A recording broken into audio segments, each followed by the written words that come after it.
ദൈവം യഥാർത്ഥത്തിൽ ഉണ്ട് എന്നതിനുള്ള നല്ല ഒരു ആർഗ്യുമെന്റ് ആണ് ഇന്നത്തെ വീഡിയോയിൽ നമ്മൾ പങ്കുവയ്ക്കുവാനായിട്ട് പോകുന്നത്. ഇത് കുറെ ഫിലോസഫിക്കൽ ആയിട്ടുള്ള ഒരു ആർഗ്യുമെന്റ് ആണ്. അതിനാൽ കുറച്ച് ടഫ് ആയിരിക്കും എന്നുള്ള കാര്യം ആദ്യമേ തന്നെ സൂചിപ്പിച്ചു കൊള്ളട്ടെ. ഈ ആർഗ്യുമെന്റ് കുറച്ച് ചുരുക്കി ഞാൻ ഡിസ്ക്രിപ്ഷൻ ബോക്സിൽ എഴുതിയിട്ടിട്ടുണ്ട്. അപ്പോൾ നിങ്ങൾ ഈ വീഡിയോ കാണുക, അതിനുശേഷം ഡിസ്ക്രിപ്ഷൻ ബോക്സിൽ തന്നിരിക്കുന്ന കാര്യങ്ങൾ വായിക്കുക. അപ്പോൾ ഈ ആർഗ്യുമെന്റ് മനസ്സിലാവും. തുടക്കത്തിൽ തന്നെ 3 പദങ്ങളുടെ അർത്ഥം ഒന്ന് വിശദീകരിക്കേണ്ടതായിട്ടുണ്ട്. അതായത് എക്സിസ്റ്റൻസ് അഥവാ അസ്തിത്വം, എസൻസ് അഥവാ സത്ത, തിങ് അഥവാ വസ്തു. നമുക്ക് ആദ്യം എക്സിസ്റ്റൻസ് എന്ന ആ പദത്തിന്റെ അർത്ഥം, അതായത് അസ്തിത്വം എന്ന പദത്തിന്റെ അർത്ഥം എന്താണെന്ന് നോക്കാം. എന്തെങ്കിലും ഒന്ന് യഥാർത്ഥത്തിൽ ഉണ്ടായിരിക്കുന്ന അവസ്ഥയെ വിശേഷിപ്പിക്കുവാനാണ് എക്സിസ്റ്റൻസ് അഥവാ അസ്തിത്വം എന്ന പദം നമ്മൾ ഉപയോഗിക്കുന്നത്. The fact or state of being. ഒരു ആപ്പിൾ ഉദാഹരണമായിട്ടെടുത്ത് ഞാനിത് വിശദീകരിക്കാം. ആപ്പിൾ ഒരിക്കൽ ഇല്ലായിരുന്നു എന്ന് കരുതുക. അങ്ങനെയെങ്കിൽ ഈ അവസ്ഥയെക്കുറിച്ച് നമ്മൾ പറയും ആപ്പിളിന് അസ്തിത്വം ഇല്ല. ഇനി ആപ്പിൾ ഉണ്ടായി എന്ന് കരുതുക. അങ്ങനെയെങ്കിൽ ഈ അവസ്ഥയെക്കുറിച്ച് നമ്മൾ പറയും ആപ്പിളിന് അസ്തിത്വം ലഭിച്ചിരിക്കുന്നു. ഇനി ആപ്പിൾ ഇല്ലാതായിപ്പോയി എന്ന് കരുതുക. അങ്ങനെയെങ്കിൽ ഈ അവസ്ഥയെക്കുറിച്ച് നമ്മൾ പറയും ആപ്പിളിന് അസ്തിത്വം അഥവാ എക്സിസ്റ്റൻസ് നഷ്ടപ്പെട്ടിരിക്കുന്നു എന്ന്. അപ്പോൾ ഈ എക്സിസ്റ്റൻസ് അഥവാ അസ്തിത്വം എന്ന പദത്തിന്റെ അർത്ഥം എന്താണെന്ന് നിങ്ങൾക്ക് മനസ്സിലായി എന്ന് കരുതുന്നു. ഇനി അടുത്തത് എസൻസ് അഥവാ സത്ത. എന്തെങ്കിലും ഒന്ന് യഥാർത്ഥത്തിൽ എന്തായിരിക്കുന്നുവോ അതിനെ സൂചിപ്പിക്കുവാനാണ് സത്ത അല്ലെങ്കിൽ എസൻസ് എന്ന വാക്ക് ഉപയോഗിക്കുന്നത്. What A thing really is as distinguished from it's existence and attributes. Apple തന്നെ നമുക്ക് ഉദാഹരണമായിട്ട് എടുക്കാം. അപ്പോൾ ആപ്പിളിന് മധുരമുണ്ട്, അതുപോലെ ചുവന്ന നിറമുണ്ട്, അതുപോലെ നല്ല ഒരു സ്മെല്ലുമുണ്ട്. എന്നാൽ നമുക്ക് പറയാൻ പറ്റത്തില്ല മധുരമാണ് ആപ്പിൾ എന്ന്, അതുപോലെ ചുവന്ന നിറമാണ് ആപ്പിൾ എന്നും നമുക്ക് പറയാൻ പറ്റത്തില്ല. അതുപോലെ ഗന്ധമാണ് ആപ്പിൾ എന്നും പറഞ്ഞാൽ അത് പൂർണ്ണമാകില്ല. അതായത് ഈ മധുരം, നിറം, ഗന്ധം ഇവയ്ക്കൊന്നും ഒരാപ്പിൾ പൂർണ്ണമായിട്ടും എന്താണ് എന്നതിനെ സൂചിപ്പിക്കുവാനുള്ള ആ ഡെപ്ത് അല്ലെങ്കിൽ അർത്ഥവ്യാപ്തി ഇല്ല. ആപ്പിളിന്റെ എസൻസ് എന്ന് പറയുന്നത് ആപ്പിൾനെസ് ആണ്. അതായത് ഒരു ആപ്പിൾ യഥാർത്ഥത്തിൽ എന്താണ് എന്നതിനെ പൂർണ്ണമായിട്ടും സൂചിപ്പിക്കുന്ന പദമാണ് ആപ്പിൾനെസ്. അപ്പോൾ അതാണ് ഈ ആപ്പിളിന്റെ എസൻസ് അഥവാ സത്ത എന്ന് പറയുന്നത്. ഇനി ഒരു തിങ് അല്ലെങ്കിൽ വസ്തു, യഥാർത്ഥത്തിൽ ഉണ്ടായിരിക്കുന്ന എന്തെങ്കിലും ഒന്നിനെ വിശേഷിപ്പിക്കുവാനാണ് നമ്മൾ വസ്തു അല്ലെങ്കിൽ തിങ് എന്ന പദം ഉപയോഗിക്കുന്നത്. An existing reality. ആപ്പിളിന്റെ കാര്യം തന്നെ എടുക്കാം. നിലവിൽ ഒരു ആപ്പിൾ ഉണ്ട് എന്നിരിക്കട്ടെ. അങ്ങനെയെങ്കിൽ നമുക്ക് പറയാം ആപ്പിൾ എന്ന വസ്തു ഉണ്ട് എന്ന്. അപ്പോൾ ഈ 3 പദങ്ങൾ, അതായത് എക്സിസ്റ്റൻസ്, എസൻസ്, തിങ്, ഇവയുടെ അർത്ഥം നിങ്ങൾക്ക് മനസ്സിലായി എന്ന് കരുതുന്നു. ഇനി ഈ 3 പദങ്ങൾ തമ്മിലുള്ള ബന്ധത്തിന്റെ കാര്യത്തിലേക്ക് വരാം. ബന്ധം ഇതാണ്: ഒരു സത്തയ്ക്ക് അസ്തിത്വം ലഭിച്ചു കഴിയുമ്പോൾ ഒരു വസ്തു ഉണ്ടാകുന്നു. അതായത് ഒരു എസൻസിന് എക്സിസ്റ്റൻസ് ലഭിച്ചു കഴിയുമ്പോൾ ഒരു തിങ് ഉണ്ടാകുന്നു. നമ്മൾ ആപ്പിളിന്റെ കാര്യം എടുത്തു കഴിഞ്ഞാൽ ആപ്പിൾനെസ്സിന് അസ്തിത്വം ലഭിച്ചു കഴിയുമ്പോൾ ആപ്പിൾ എന്ന വസ്തു ഉണ്ടാകുന്നു. അപ്പൊ ഇതാണ് ഈ സത്ത, അസ്തിത്വം, വസ്തു എന്നിവ തമ്മിലുള്ള ബന്ധം. ഇനി നമുക്ക് ഒരു ഉദാഹരണത്തിന്റെ കാര്യത്തിലേക്ക് പോകാം. ഒരാള് ഒരു സംഗീത ഉപകരണം, ഉദാഹരണത്തിന് ഒരു ട്രംപറ്റ്, അത് ഊതി ഇങ്ങനെ ശബ്ദമുണ്ടാക്കിക്കൊണ്ടിരിക്കുകയാണ്. അപ്പോൾ ഇവിടെ ഊതുന്നയാള് അത് നിരന്തരം ഊതിക്കൊണ്ടിരിക്കണം. അല്ലാതെ ഒരു പ്രാവശ്യം ഊതി നിർത്തി എന്ന് കരുതി ഈ ട്രംപറ്റ് തനിയെ സൗണ്ട് ഉണ്ടാക്കിക്കൊണ്ടിരിക്കത്തില്ല. അതായത് ഈ ട്രംപറ്റ് സൗണ്ട് പുറപ്പെടുവിക്കണമെങ്കിൽ ഒരാളുടെ നിരന്തരമായിട്ടുള്ള ഒരു പ്രവർത്തനം, അതായത് ഊതൽ എന്ന പ്രക്രിയ മൊമെന്റ് ബൈ മൊമെന്റ്, അതായത് തുടർച്ചയായിട്ട് ഇതിന് പിന്നിൽ ആവശ്യമുണ്ട്. അതായത് ഈ ശബ്ദം എന്ന പ്രതിഭാസത്തെ ഒരാള് അനുനിമിഷം തുടർച്ചയായ ഒരു പ്രക്രിയയിലൂടെ എക്സിസ്റ്റൻസിൽ നിലനിർത്തിക്കൊണ്ടിരിക്കുകയാണ് എന്ന് നമുക്ക് കാണാൻ സാധിക്കും. ഇനി യഥാർത്ഥത്തിൽ അസ്തിത്വമുള്ള ഏതെങ്കിലും ഒരു വസ്തുവിന്റെ കാര്യം നിങ്ങൾ പരിഗണിക്കുക. അപ്പോൾ ഈ വസ്തുവിന്റെ എക്സിസ്റ്റൻസ് അല്ലെങ്കിൽ അസ്തിത്വത്തെക്കുറിച്ച് ചിന്തിക്കുമ്പോൾ നമ്മുടെ മുമ്പിൽ യുക്തിപരമായ രണ്ട് സാധ്യതകൾ അഥവാ രണ്ട് ലോജിക്കൽ പോസിബിലിറ്റീസ് ഉണ്ട്. അവ ഇതാണ്: ഒന്നുകിൽ ഈ വസ്തു മറ്റാരുടെയും സഹായമില്ലാതെ അസ്തിത്വത്തിൽ സ്വയം നിലനിൽക്കുകയാണ്, അതല്ലെങ്കിൽ ഈ വസ്തുവിനെ മറ്റാരോ അനുനിമിഷം മൊമെന്റ് ബൈ മൊമെന്റ് അസ്തിത്വത്തിൽ നിലനിർത്തിക്കൊണ്ടിരിക്കുകയാണ്. ട്രംപറ്റ് ഊതിക്കൊണ്ടിരിക്കുന്നയാൾ ശബ്ദം എന്ന പ്രതിഭാസത്തെ അനുനിമിഷം അസ്തിത്വത്തിൽ നിലനിർത്തിക്കൊണ്ടിരിക്കുന്നത് പോലെ മറ്റാരുടെയും സഹായമില്ലാതെ അസ്തിത്വത്തിൽ സ്വയം നിലനിൽക്കുവാൻ സാധിക്കുന്ന വസ്തുവിനെ നെസസറി ബീയിങ് എന്ന് വിളിക്കുന്നു. ഈ വസ്തുവിന്റെ സത്ത, അസ്തിത്വം എന്നിവയെയും നെസസറി എന്ന വിഭാഗത്തിൽ പെടുത്തുന്നു. മറ്റാരുടെയോ പ്രവർത്തന ഫലമായി അസ്തിത്വത്തിൽ അനുനിമിഷം നിലനിൽക്കുന്ന വസ്തുവിനെ കണ്ടിൻജന്റ് ബീയിങ് എന്ന് വിളിക്കുന്നു. ഈ വസ്തുവിന്റെ സത്ത, അസ്തിത്വം എന്നിവയെയും കണ്ടിൻജന്റ് എന്ന വിഭാഗത്തിൽ പെടുത്തുന്നു. ഇനി ഒരു നെസസറി ബീയിങ്ങിന്റെ കാര്യം പരിഗണിച്ചു കഴിഞ്ഞാൽ അത് മറ്റാരുടെയും സഹായമില്ലാതെ സ്വയം അസ്തിത്വത്തിൽ നിലനിൽക്കുകയാണ്. അതായത് ഒരു നെസസറി ബീയിങ്ങിന്റെ എക്സിസ്റ്റൻസ്, അതിന്റെ പൂർണ്ണമായ കാരണം, ഫുൾ റീസൺ നമുക്ക് ആ നെസസറി ബീയിങ്ങിൽ തന്നെ ആരോപിക്കുവാനായിട്ട് പറ്റും.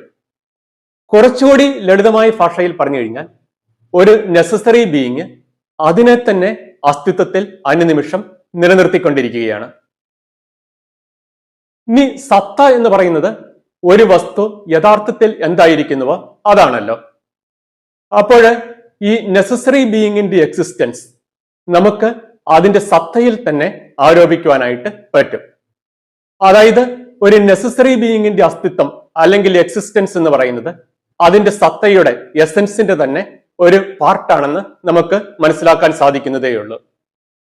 എൻ അത് ഒരു നെസസറി ബീയിങ് ആണ്. എൻഎസ് ആണ് ഈ നെസസറി ബീയിങ്ങിന്റെ സത്ത അഥവാ എസൻസ്. അപ്പോൾ എക്സിസ്റ്റൻസ് എന്ന് പറയുന്നത് ഈ എൻഎസിന്റെ ഒരു പാർട്ട് അല്ലെങ്കിൽ ഭാഗം തന്നെ ആണ്. അതായത് ഈ എൻഎസ് എക്സിസ്റ്റൻസിനെ ഉൾക്കൊള്ളുന്നു. ഒരു കണ്ടിൻജന്റ് ബീയിങ്ങിന്റെ കാര്യം എടുത്തു കഴിഞ്ഞാൽ അത് മറ്റാരുടെയോ സഹായത്താലാണ് അനുനിമിഷം എക്സിസ്റ്റൻസിൽ നിലനിൽക്കുന്നത്. അപ്പോൾ ഒരു കണ്ടിൻജന്റ് ബീയിങ്ങിന്റെ എക്സിസ്റ്റൻസ് നമുക്ക് ഒരിക്കലും അതിൽ തന്നെ ആരോപിക്കുവാനായിട്ട് പറ്റത്തില്ല. ഒരു വസ്തു യഥാർത്ഥത്തിൽ എന്താണ്, അതാണ് അതിന്റെ സത്ത. അപ്പോൾ ഈ കണ്ടിൻജന്റ് ബീയിങ്ങിന്റെ എക്സിസ്റ്റൻസ് നമുക്കൊരിക്കലും അതിന്റെ എസൻസിൽ ആരോപിക്കുവാനായിട്ട് പറ്റത്തില്ല. സി ഒരു കണ്ടിൻജന്റ് ബീയിങ് ആണ്. എച്ച് എന്ന വസ്തു ഈ സിയെ അനുനിമിഷം എക്സിസ്റ്റൻസിൽ നിലനിർത്തുന്നു. അതായത് ഈ എച്ച് ഈ സിക്ക് മൊമെന്റ് ബൈ മൊമെന്റ് അനുനിമിഷം എക്സിസ്റ്റൻസ് നൽകിക്കൊണ്ടിരിക്കുകയാണ്. ഈ സിയുടെ എക്സിസ്റ്റൻസ് എന്ന് പറയുന്നത് അതിന്റെ സ്വന്തമല്ല, പിന്നെയോ എച്ച് അതിന് നൽകിക്കൊണ്ടിരിക്കുന്ന ഒരു എക്സിസ്റ്റൻസ് ആണ്. ഈ സീനസ് ആണ് ഈ സിയുടെ എസൻസ്. അപ്പോൾ ഈ സീനസ് എക്സിസ്റ്റൻസ് ഉൾക്കൊള്ളുന്നില്ല എന്ന് നമുക്ക് മനസ്സിലാക്കുവാനായിട്ട് സാധിക്കും. ഒരു നെസസറി ബീയിങ്ങിന്റെ എക്സിസ്റ്റൻസ് നമ്മൾ അതിൽ തന്നെ ആരോപിക്കണം. കാരണം അത് മറ്റാരുടെയും സഹായമില്ലാതെ സ്വയം എക്സിസ്റ്റൻസിൽ നിലനിൽക്കുകയാണ്. ഇനി ഒരു കണ്ടിൻജന്റ് ബീയിങ്ങിന്റെ എക്സിസ്റ്റൻസ് നമ്മൾ അതിൽ തന്നെ ആരോപിച്ചാൽ എക്സിസ്റ്റൻസിന്റെ കാര്യത്തിൽ നെസസറി ബീയിങ്ങും കണ്ടിൻജന്റ് ബീയിങ്ങും തമ്മിൽ വ്യത്യാസമില്ല എന്ന് പറയേണ്ടി വരും. എന്നാൽ യഥാർത്ഥത്തിൽ വലിയ ഒരു വ്യത്യാസം ഉണ്ട് താനും.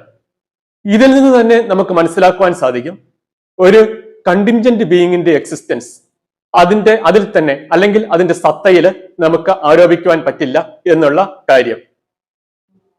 നമ്മൾ ഇവിടെ മനസ്സിലാക്കിയ രണ്ട് കാര്യങ്ങൾ ഇവയാണ്. ഒന്ന്, നെസസറി ബീയിങ്ങിന്റെ അസ്തിത്വം അതിന്റെ സത്തയുടെ എസൻസ് ഇന്റെ തന്നെ ഭാഗമാണ്. രണ്ട്, കണ്ടിൻജന്റ് ബീയിങ്ങിന്റെ അസ്തിത്വം അതിന്റെ സത്തയുടെ എസൻസിന്റെ ഭാഗം അല്ല. യുക്തിപരമായി സാധ്യമായ കാര്യങ്ങളെ സൂചിപ്പിക്കുവാൻ വേണ്ടിയാണ് നമ്മൾ റാഷണൽ എന്ന പദം ഉപയോഗിക്കുന്നത്. ഒരു സഫീഷ്യന്റ്ലി ഇന്റലിജന്റ് മൈൻഡിൽ സാധ്യമായിട്ടുള്ള ബൗദ്ധിക പ്രക്രിയകൾ, അതായത് ഇന്റലക്ച്വൽ ആക്ടിവിറ്റീസിന് മാത്രമേ യാഥാർത്ഥ്യത്തിന്റെ മണ്ഡലത്തിൽ അരങ്ങേറാനുള്ള പോസിബിലിറ്റി അഥവാ സാധ്യത ഉള്ളൂ. കാരണം റിയാലിറ്റി ഈസ് റാഷണൽ. ഞാൻ ഇത് ഒന്നുകൂടി വിശദീകരിക്കാം. ഈ ലാർജ് ഹാഡ്രോൺ കൊളൈഡർ എന്നൊരു യന്ത്രത്തെക്കുറിച്ച് നിങ്ങൾ കേട്ടിട്ടുണ്ടായിരിക്കും. ഈ മനുഷ്യൻ നിർമ്മിച്ചിട്ടുള്ളതിൽ വെച്ച് ഏറ്റവും വലിയ യന്ത്രം ആണിത്. അതായത് ഈ പ്രപഞ്ചോൽപത്തിയുമായി ബന്ധപ്പെട്ട പരീക്ഷണങ്ങൾക്ക് വേണ്ടി കുറെ വർഷങ്ങൾക്ക് മുമ്പ് ജനീവയിൽ നിർമ്മിച്ചിരിക്കുന്ന ഒരു യന്ത്രം ആണ് ഇത്. ഈ ലാർജ് ഹാഡ്രോൺ കൊളൈഡറിനെ ഒരുമിച്ച് ഭാവന കാണുവാനുള്ള കഴിവ് ശാസ്ത്രജ്ഞന്മാർക്ക് പോലും കാണത്തില്ല. എന്നാൽ നമ്മുടെ ഇന്റലക്ച്വൽ പവർ അല്ലെങ്കിൽ ഇമാജിനേഷൻ പവർ ഒരു നിശ്ചിത പരിധി വരെ വർദ്ധിപ്പിക്കുന്നു എന്ന് കരുതുക. അപ്പോൾ ഈ ലാർജ് ഹാഡ്രോൺ കൊളൈഡറിനെ ഒരുമിച്ച് ഭാവന കാണുവാനുള്ള കഴിവ് നമുക്ക് ലഭിക്കും. അതായത് ഒരു ലാർജ് ഹാഡ്രോൺ കൊളൈഡറിനെ ഒരുമിച്ച് ഭാവന കാണുക എന്നത് ഒരു സഫീഷ്യന്റ്ലി ഇന്റലിജന്റ് മൈൻഡിന് സാധ്യമായിട്ടുള്ള കാര്യമാണ്. ഇനി നമ്മളൊരു സ്ഫിയർ, അതായത് ഗോളം, അതുപോലെ ഒരു ക്യൂബ്, സമചതുരക്കട്ട, ഇവയുടെ കാര്യം പരിഗണിക്കുക. ഇവയെ രണ്ടിനെയും നമുക്ക് ഭാവന കാണാം. എന്നാൽ ഗോളാകൃതിയുള്ള ഒരു സമചതുരക്കട്ട, അതായത് ഒരു സ്ഫെറിക്കൽ ക്യൂബ്, ഇങ്ങനെയൊന്നിനെ ഭാവന കാണുവാൻ ആർക്കും സാധിക്കുകയില്ല. ഒരാളുടെ ഇന്റലക്ച്വൽ പവർ അല്ലെങ്കിൽ ഇമാജിനേഷൻ പവർ എത്ര വർദ്ധിപ്പിച്ചാലും ഒരു സ്ഫെറിക്കൽ ക്യൂബിനെ ഭാവന കാണുവാൻ അയാൾക്ക് സാധിക്കുകയില്ല. അതായത് ഒരു സ്ഫെറിക്കൽ ക്യൂബിനെ ഭാവന കാണുക എന്നത് ഒരു സഫീഷ്യന്റ്ലി ഇന്റലിജന്റ് മൈൻഡിന് അസാധ്യമായിട്ടുള്ള കാര്യമാണ്. റിലേറ്റിവിറ്റി തിയറിയിലേക്ക് വരുമ്പോൾ ഈ സ്പേസിന് കർവ് ചെയ്യാം. അപ്പൊ എന്താണ് ഈ സ്പേസ് കർവിങ്? അത് നമുക്ക് പൂർണ്ണമായിട്ടും മനസ്സിലായിട്ടുള്ള ഒരു കാര്യമല്ല. എങ്കിലും ഈ സ്പേസ് കർവ് ചെയ്യുന്നു എന്ന് ശാസ്ത്രജ്ഞന്മാർ പറയുന്നത് ചില മാത്തമെറ്റിക്കൽ ഇക്വേഷൻസിനെ ബേസ് ചെയ്താണ്. ഈ മാത്തമെറ്റിക്കൽ ഇക്വേഷൻസ് എല്ലാം സഫീഷ്യന്റ്ലി ഇന്റലിജന്റ് മൈൻഡിൽ സാധ്യമായിട്ടുള്ള കാര്യങ്ങളാണ്. ഇനി ഒരു ട്രയാങ്കിൾ അല്ലെങ്കിൽ ത്രികോണത്തിന്റെ കാര്യം പരിഗണിക്കുക. 3 കമ്പുകൾ കൂട്ടിക്കെട്ടി ഒരു ത്രികോണം ഉണ്ടാക്കി. ഇത് ഒരു വസ്തുവാണ്. ഈ ത്രികോണത്തിന് ഒരു സൈഡ് നഷ്ടപ്പെടാൻ സാധിക്കുമോ? ഇത് വളരെ മീനിങ് ആയിട്ടുള്ള ഒരു ചോദ്യമാണ്. നമ്മൾ ഈ ത്രികോണത്തിൽ നിന്ന് ഒരു കമ്പ് അഴിച്ചു മാറ്റി കഴിഞ്ഞാൽ അതിന് ഒരു സൈഡ് നഷ്ടപ്പെടും. ഇനി ട്രയാങ്കിൾ എന്ന ഈ വസ്തുവിന്റെ സത്ത അല്ലെങ്കിൽ എസൻസ് ആണ് ട്രയാങ്കിൾനെസ് എന്ന് കരുതുക. ഇത് ഒരു ഡെഫിനിഷൻ പോലെയാണ്. ട്രയാങ്കിൾനെസ്സിന് ഒരു സൈഡ് നഷ്ടപ്പെടാൻ സാധിക്കുമോ? ഇത് ഒരു അർത്ഥശൂന്യമായ ചോദ്യം അല്ലെങ്കിൽ ഒരു സെൻസ്ലെസ് ആയിട്ടുള്ള ചോദ്യമാണ്. കാരണം ഈ ഒരു വസ്ത്രത്തിന് ചുവപ്പ് നിറമാണ് ഉള്ളത് എന്ന് കരുതുക. ഈ വസ്ത്രത്തിന്റെ ചുവപ്പ് നിറം നഷ്ടപ്പെടാമോ എന്ന് ചോദിച്ചാൽ അതിനൊരു മീനിങ് ഉണ്ട്, അത് സാധ്യമായ കാര്യമാണ്. എന്നാൽ ചുവപ്പിന് ചുവപ്പ് നിറം നഷ്ടപ്പെടാമോ എന്ന് ചോദിച്ചാൽ അത് ഒരു മീനിങ്ലെസ് ആയിട്ടുള്ള ചോദ്യമാണെന്ന് നമുക്ക് മനസ്സിലാക്കാൻ സാധിക്കും. ഇനി ഒരു കേക്കിന് മധുരം ഉണ്ട്. കുറെ നാൾ വെച്ചിരുന്നു കഴിഞ്ഞാൽ കേക്ക് ചീത്തയായി അതിന്റെ മധുരം നഷ്ടപ്പെട്ടു എന്നിരിക്കും. കേക്കിന് മധുരം നഷ്ടപ്പെടാമോ എന്നത് ഒരു മീനിങ് ആയിട്ടുള്ള ചോദ്യമാണ്. എന്നാൽ മധുരത്തിന് മധുരിമ നഷ്ടപ്പെടാമോ എന്ന് ചോദിച്ചാൽ അതൊരു സെൻസ്ലെസ്, അതായത് ഒരു നിരർത്ഥകമായ ചോദ്യമാണെന്ന് കാണാൻ സാധിക്കും. ഇതുപോലെയാണ് ട്രയാങ്കിൾനെസ്സിന് ഒരു സൈഡ് നഷ്ടപ്പെടാമോ എന്ന് ചോദിക്കുന്നത്. അത് സെൻസ്ലെസ് ആയിട്ടുള്ള അല്ലെങ്കിൽ അർത്ഥശൂന്യമായ ഒരു ചോദ്യമാണ്. ഇനി നിങ്ങൾ ഒരു വസ്തുവിനെ നോക്കുക. അപ്പോൾ ഈ വസ്തുവിനെ കുറിച്ചുള്ള ഒരു ചിത്രം നിങ്ങളുടെ മനസ്സിൽ പതിഞ്ഞു. ഇത് ഈ വസ്തുവിനെ കുറിച്ചുള്ള നിങ്ങളുടെ മനസ്സിന്റെ ഗ്രഹണം അഥവാ മെന്റൽ പെർസെപ്ഷൻ ആണ്. അപ്പോൾ ഈ മെന്റൽ പെർസെപ്ഷനുമായി ബന്ധപ്പെട്ട് ഒരു സഫീഷ്യന്റ്ലി ഇന്റലിജന്റ് മൈൻഡിൽ പോസിബിൾ ആയിട്ടുള്ള ഇന്റലക്ച്വൽ ആക്ടിവിറ്റീസ്, അതായത് ബൗദ്ധിക പ്രക്രിയകൾ, അവയ്ക്ക് മാത്രമേ ഈ വസ്തുവുമായി ബന്ധപ്പെട്ട് യാഥാർത്ഥ്യത്തിന്റെ മണ്ഡലത്തിൽ അരങ്ങേറുവാനുള്ള സാധ്യതയുള്ളൂ. ഇനി നിങ്ങളൊരു സത്തയെക്കുറിച്ച് ചിന്തിക്കുക. അപ്പോൾ ഈ സത്തയുടെ ഒരു ചിത്രം നിങ്ങളുടെ മനസ്സിൽ പതിഞ്ഞു. ഇത് ഈ സത്തയെക്കുറിച്ചുള്ള അല്ലെങ്കിൽ എസൻസിനെ കുറിച്ചുള്ള നിങ്ങളുടെ മനസ്സിന്റെ ഗ്രഹണം അഥവാ മെന്റൽ പെർസെപ്ഷൻ ആണ്.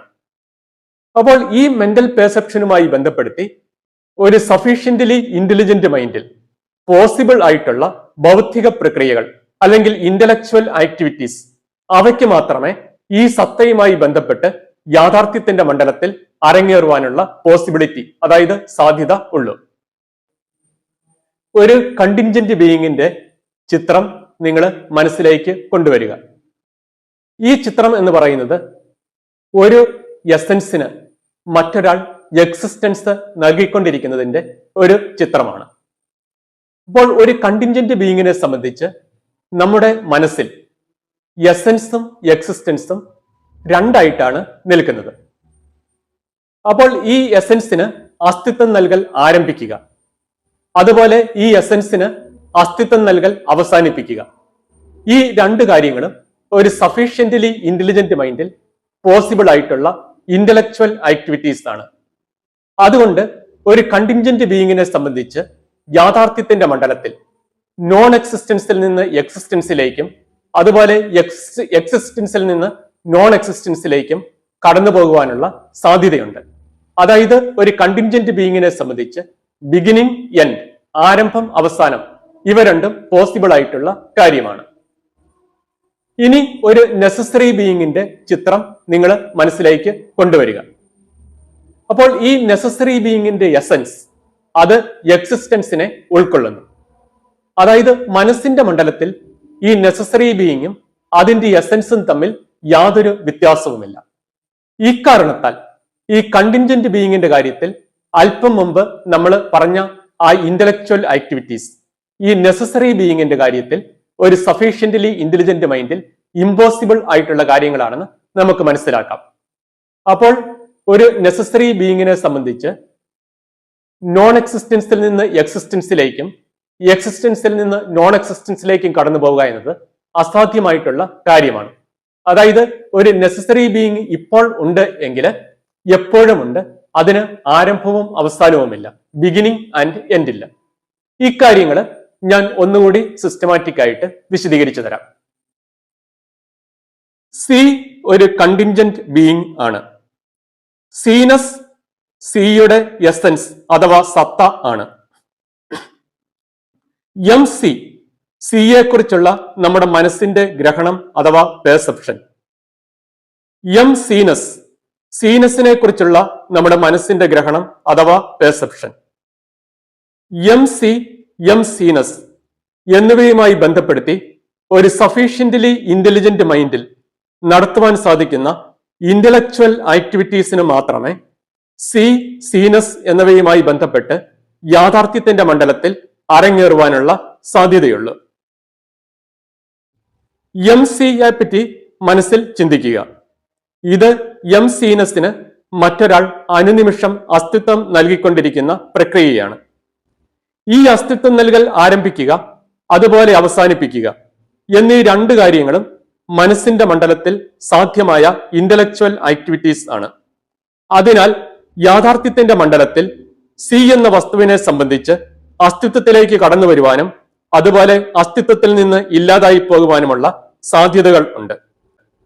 അതായത് ഒരു കണ്ടിൻജന്റ് ബീയിങ്ങിനെ സംബന്ധിച്ച് ആരംഭം, ബിഗിനിങ്, അവസാനം, എൻഡ് എന്നീ രണ്ട് കാര്യങ്ങളും സാധ്യമാണ് എന്ന് തെളിയുന്നു. എൻ ഒരു നെസസറി ബീയിങ് ആണ്. എൻഎസ് എന്നിന്റെ എസൻസ് അഥവാ സത്ത ആണ്. എം എൻ എന്നിനെ കുറിച്ചുള്ള നമ്മുടെ മനസ്സിന്റെ ഗ്രഹണം അഥവാ പെർസെപ്ഷൻ. എം എൻ എസ് എൻഎസിനെ കുറിച്ചുള്ള നമ്മുടെ മനസ്സിന്റെ ഗ്രഹണം അഥവാ പെർസെപ്ഷൻ.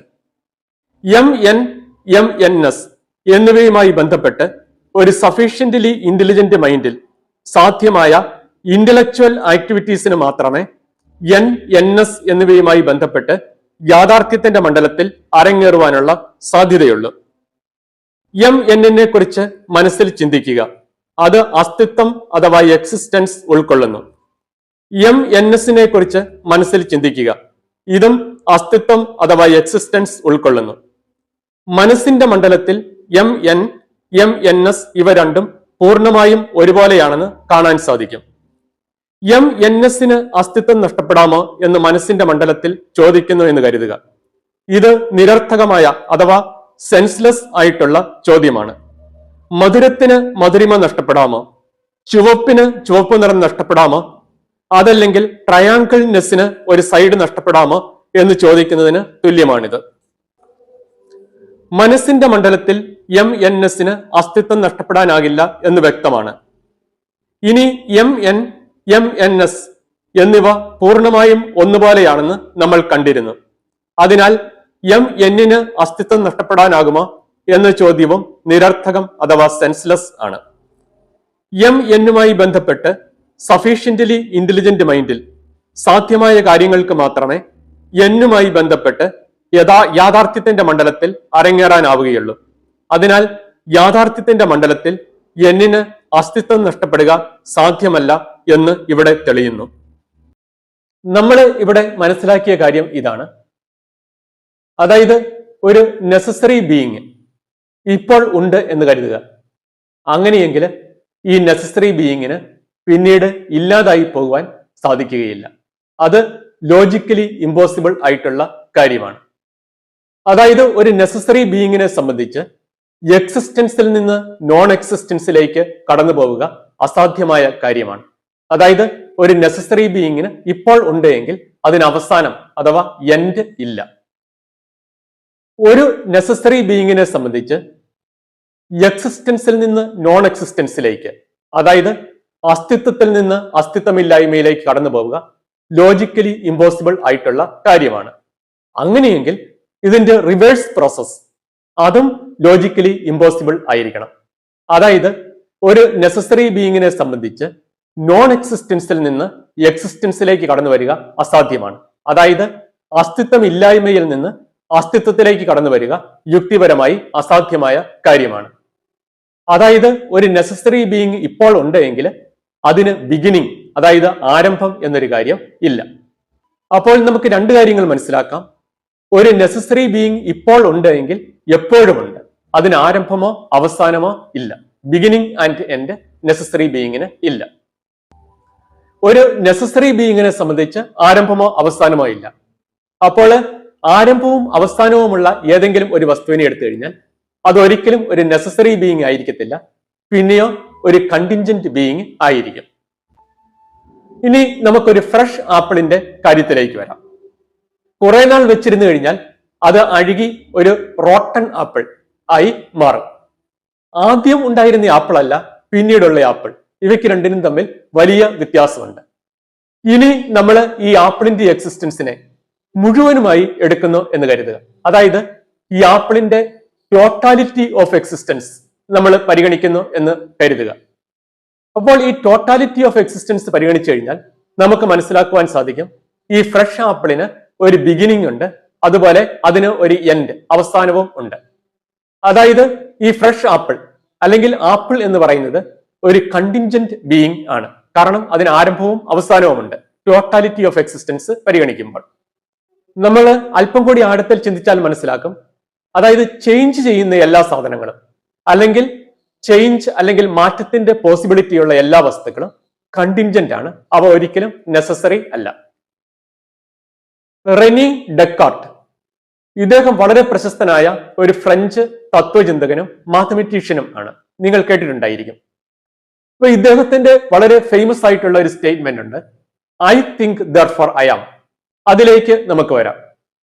അതായത് എന്റെ ഇപ്പോഴത്തെ പ്രശ്നം എന്റെ എക്സിസ്റ്റൻസിനെ തന്നെ ഞാൻ സംശയിക്കുന്നു എന്നുള്ളതാണ്. അതായത് ഞാൻ ഉണ്ടോ എന്ന കാര്യത്തിൽ എനിക്ക് തന്നെ സംശയം. പക്ഷേ ഒരു കാര്യം എനിക്കറിയാം, നിലവിൽ ഒരു സംശയം അല്ലെങ്കിൽ ഒരു ഡൗട്ട് ഉണ്ട്. എന്നാൽ സംശയിക്കുവാൻ ഒരാളില്ലാതെ ഒരു സംശയം ഉണ്ടാവുക അസാധ്യമാണ്. അപ്പോൾ ഒരു കാര്യം എനിക്ക് മനസ്സിലാക്കാം, ഞാൻ എന്റെ അസ്തിത്വത്തെ സംശയിക്കുന്ന പ്രവൃത്തി തന്നെ ഞാൻ യഥാർത്ഥത്തിൽ ഉണ്ട് എന്നതിനുള്ള തെളിവാണ്. ഇനി ഞാൻ ചേഞ്ച് എക്സ്പീരിയൻസ് ചെയ്യുന്ന ഒരു വ്യക്തിയാണ്. അപ്പോൾ എനിക്ക് മനസ്സിലാക്കാൻ സാധിക്കും ഞാനൊരു കണ്ടിൻജന്റ് ബീയിങ് ആണ്, ഞാനൊരു നെസസറി ബീയിങ് അല്ല. അപ്പോൾ ഒരു കാര്യം ഉറപ്പ്, നിലവിൽ ഒരു കണ്ടിൻജന്റ് ബീയിങ് എങ്കിലും ഉണ്ട്, അതായത് ഞാൻ എന്ന കണ്ടിൻജന്റ് ബീയിങ്, എന്റെ പോയിന്റ് ഓഫ് വ്യൂവിൽ ചിന്തിക്കുമ്പോൾ. ഇനി ഈ ഫിസിക്സിൽ ഇലക്ട്രിസിറ്റി കടത്തിവിടുന്ന വസ്തുക്കളെ നമ്മൾ കണ്ടക്ടർ എന്നാണ് വിളിക്കുന്നത്. അപ്പോൾ E1 ഒരു കണ്ടക്ടറാണ്. E2 എന്ന കണ്ടക്ടറിൽ നിന്ന് E1ലേക്ക് ഇലക്ട്രിസിറ്റി കടന്നു വരുന്നു. E3 എന്ന കണ്ടക്ടറിൽ നിന്ന് E2ലേക്ക് ഇലക്ട്രിസിറ്റി കടന്നു വരുന്നു. E4 എന്ന കണ്ടക്ടറിൽ നിന്ന് E3യിലേക്ക് ഇലക്ട്രിസിറ്റി കടന്നു വരുന്നു. ഇങ്ങനെ പുറകോട്ട് കണ്ടക്ടറുകൾ മാത്രമേ ഉള്ളൂ എന്ന് സങ്കല്പിക്കുക. അങ്ങനെയെങ്കിൽ ഈ ഇലക്ട്രിസിറ്റി എന്ന ഈ പ്രതിഭാസം അത് സാധ്യമാവുകയില്ല.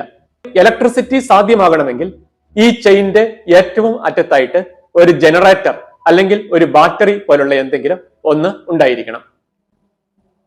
ഒരു കണ്ടിൻജന്റ് ബീയിങ്ങിനെ സംബന്ധിച്ച് സ്വയമേ എക്സിസ്റ്റൻസിൽ നിലനിൽക്കുവാനായിട്ട് സാധിക്കുകയില്ല. അപ്പോൾ C1 ഒരു കണ്ടിൻജന്റ് ബീയിങ് ആണ്. C2 എന്ന കണ്ടിൻജന്റ് ബീയിങ് C1നെ അനുനിമിഷം എക്സിസ്റ്റൻസിൽ നിലനിർത്തുന്നു.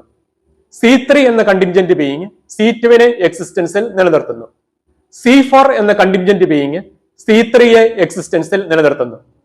ഇങ്ങനെ പുറകോട്ട് എത്ര കണ്ടിൻജന്റ് ബീയിങ്ങുകൾ നമ്മൾ വെച്ചാലും ഈ സിസ്റ്റത്തെ മൊത്തമായി പരിഗണിക്കുമ്പോൾ, അതായത് ഇതിന്റെ ടോട്ടാലിറ്റി പരിഗണിക്കുമ്പോൾ സിസ്റ്റം കണ്ടിൻജന്റ് തന്നെയാണ്. അപ്പോൾ ഈ കണ്ടിൻജന്റ് ബീയിങ്ങിന് അസ്തിത്വം ഉണ്ടാകണമെങ്കിൽ അതിന്റെ പിന്നിൽ അൾട്ടിമേറ്റ് ആയിട്ട് ഒരു നെസസറി ബീയിങ് ഉണ്ടായിരിക്കണം. ഞാൻ യഥാർത്ഥത്തിലുണ്ട്. എന്റെ പോയിന്റ് ഓഫ് വ്യൂവിൽ ചിന്തിക്കുമ്പോൾ ഇക്കാര്യത്തിൽ എനിക്ക് ഉറപ്പുണ്ട്, ഞാൻ കണ്ടിൻജന്റ് ആണ്. അങ്ങനെയെങ്കിൽ ഞാൻ എന്ന ഈ കണ്ടിൻജന്റ് ബീയിങ്ങിനെ എക്സിസ്റ്റൻസിൽ നിലനിർത്തുന്നതിന് പിന്നിൽ അൾട്ടിമേറ്റ് ആയിട്ട് ഒരു നെസസറി ബീയിങ് ഉണ്ടായിരിക്കണം. ഈ നെസസറി ബീയിങ്ങിനെ തിയോളജിയിൽ നമ്മൾ ദൈവം അഥവാ ഗോഡ് എന്ന് വിളിക്കുന്നു. അപ്പോൾ നെസസറി ബീയിങ്ങിന് ആരംഭവും അവസാനവുമില്ല. അതുകൊണ്ട് ദൈവത്തെ പ്രത്യേകിച്ചാരും സൃഷ്ടിക്കേണ്ടതിന്റെ ആവശ്യവുമില്ല. ഇനി നമ്മൾ ഫിലോസഫിക്കലായിട്ട് ചിന്തിക്കുകയാണെങ്കിൽ ചില കാര്യങ്ങൾ കൂടി നമുക്ക് മനസ്സിലാക്കാൻ സാധിക്കും. അതായത് നെസസറി ബീയിങ് ചേഞ്ച്ലെസ്, അതായത് മാറ്റമില്ലാത്ത ഒന്നാണ്. നെസസറി ബീയിങ് സ്പേസിനെയും ടൈമിനെയും ട്രാൻസെൻഡ് ചെയ്യുന്നു. അതുപോലെ ഈ നെസസറി ബീയിങ്ങിന്റെ ഓരോ ഗുണവും ഇൻഫിനിറ്റ് ആണ്. അതുപോലെ നെസസറി ബീയിങ് എന്ന് പറയുന്നത് ഒരു പേഴ്സൺ, ഒരു വ്യക്തിയാണ്.